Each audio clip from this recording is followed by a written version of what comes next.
Welcome back to Bigfoot's Kitchen, guys. Tonight we're making pizza tortellini. This is kind of my wife's thing, but she doesn't really want to be videoed, so I'm gonna make it. She's gonna walk me through it, and yeah, I'm pretty sure this is like some kind of viral TikTok thing that she picked up, but it uses a lot of things that we already had and that we already did, and so we just really liked it. So we'll show y'all how we do it. So let's walk through everything you're going to need. So we have Italian sausage. A lot of times we buy this in bulk, not in the links. But the links actually worked out really well last time. We were able to get away with just using two of them. So we need two more. We use bacon bits. We shop at Aldi's and save a lot. So super cheap. I think that pack's like $1 or something.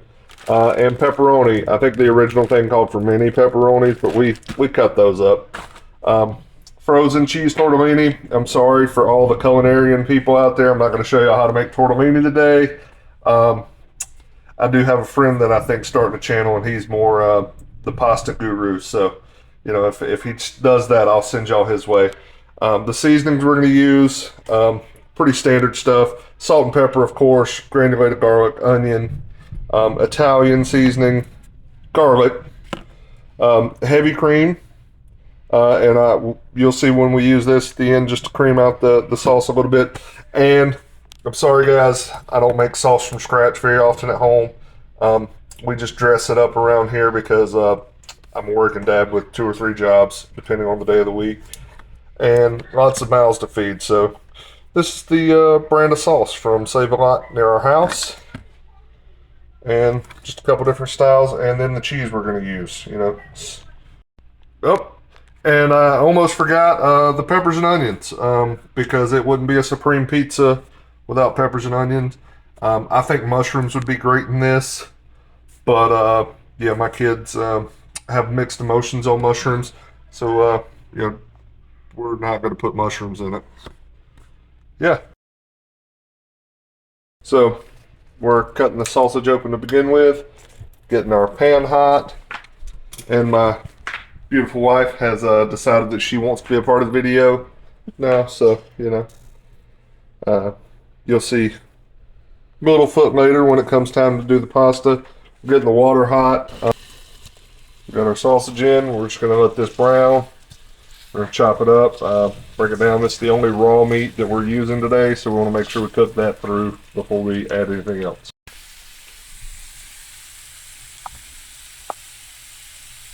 Then break down the pepperoni because we don't buy many pepperonis. Pepperoni is a snack for our daughter, so we keep it around the house.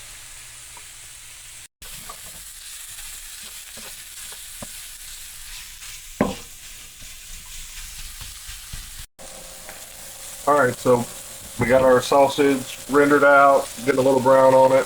Pepperoni half's going in. Add the bacon. We're going to go in with our peppers and onions now, too. I always thought she chopped these up, but I guess they just cook down in the sauce. Okay, so I was just informed that you can cut them up ahead of time, but she likes to use the mix and chop in the pan to break them up in the pan.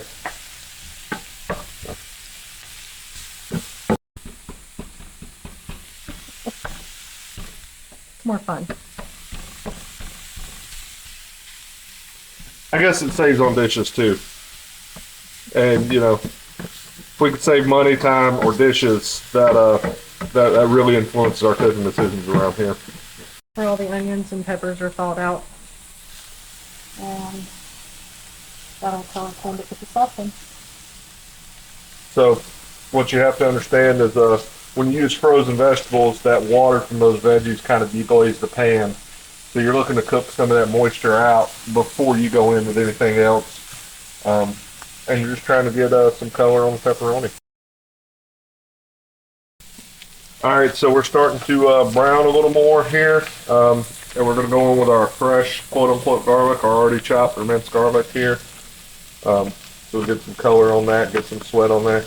But you want to be careful when you put garlic in pans. It doesn't take as long for garlic to burn as it does other veggies. It's just one of the rules. Garlic goes in at the end.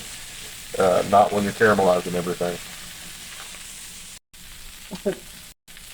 All right, this is about the time you sauce and season. Sauce in.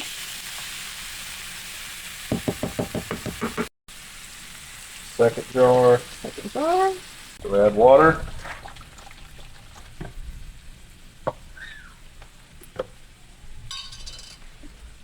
Listen, guys, I don't know about y'all, but if you grew up not rinsing your jars and cans of stuff out, you were probably in a different tax bracket than I am. So, yeah, we try to get everything out. We paid for all of it. We're going to use all of it. You know, Let it simmer. kill the heat. Well, not kill, but turn down. Turn down the Let heat. it simmer.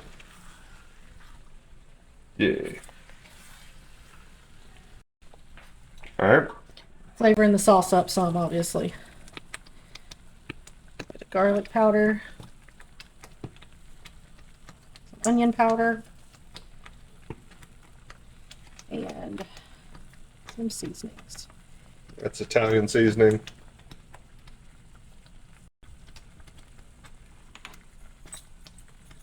Salt.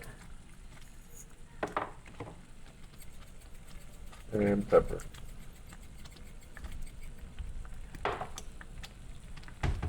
All right, so it's about time we start our pasta. And what's the first thing you ask, Levi? Is the water salted? No, it's not yet. And why did you ask that? Because you always need to salt water when you're using pasta. Yep. So show us how to do it. You just take salt, open it up, and make sure you pour it this way because I made that mistake. And So you want to salt your pasta water till it tastes like the ocean. That's what I was told. That's what I've always been taught. Real deal Italian guy, Italian chef in culinary school. Salt your water till it tastes like the ocean. Obviously, I don't make my kids taste boiling water, but we did in school. So yeah, and then add the pasta, yep. which is make sure you add it slowly. That way it doesn't come up. The water does not come up. Splash. Does not splash. Gotta get down there, otherwise it's gonna splash. There you go. Get that. Hold it low. Okay. That's it, see? All right, and we're just gonna give that a couple minutes. Normally doesn't take long. So when do you pull the pasta out? When they start to float. So like right now? Yep. All right. So Levi's gonna help us with that. You want to take your floating pastas Strain it out and drop it. Drop it. and So. drop it into the sauce. Let the water come out. Drain it. It's sauce. And drop it. All right, we're all in. So we're gonna stir it up.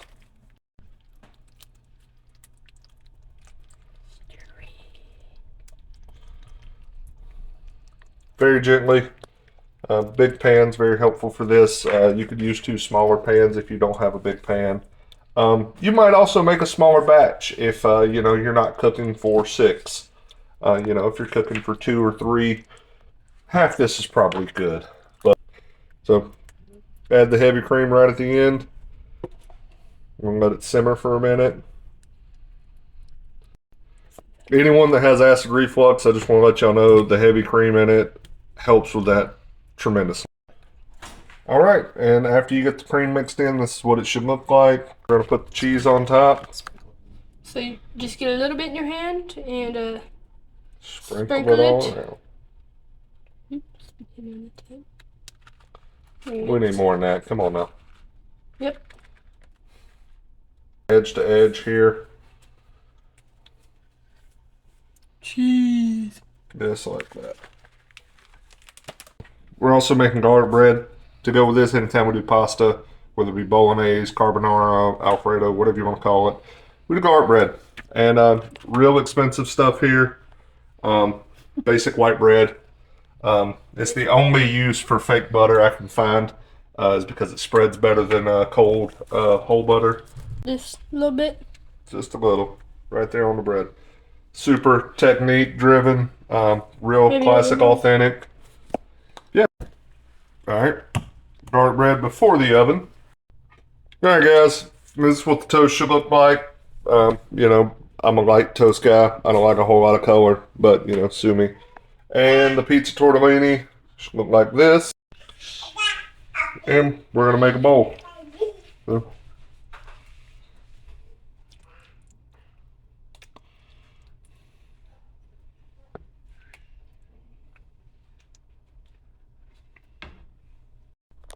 there we have it, guys.